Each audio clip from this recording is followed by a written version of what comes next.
Hello दोस्तों, आज मैं फिर से एक ड्राइंग ट्राई कर रही हूँ और ऑनेस्टली इस बार थोड़ा बेटर करने की कोशिश की है। इस ड्राइंग के लिए मैंने एक रेफरेंस यूज़ किया है और जब मैंने स्टार्ट किया तो फिर से वही फीलिंग आई कि क्या मैं इससे अच्छा बना पाऊँगी या नहीं। लाइंस परफेक्ट नहीं थी और शेडिंग में भी थोड़ा कन्फ्यूज़न हो रहा था, लेकिन फिर भी मैंने रुकने के बजाय कंटिन्यू किया।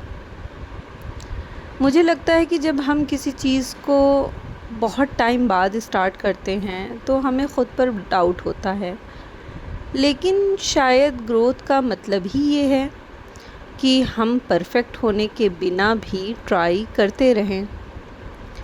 आज की ड्राइंग शायद परफेक्ट नहीं है, लेकिन कल से बेटर है और मेरे लिए यही इम्पॉर्टेंट है।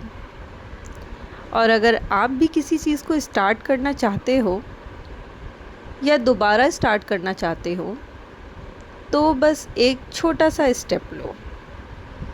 परफेक्ट होने का वेट मत करो, क्योंकि इम्प्रूवमेंट सिर्फ तब आता है जब हम स्टार्ट करते हैं। और मुझे बताना कि आपको ये ड्राइंग कैसी लगी, और अगर आप मेरी इस क्रिएटिव जर्नी का पार्ट बनना चाहते हो तो सब्सक्राइब ज़रूर कर लेना। तब तक के लिए बाय बाय।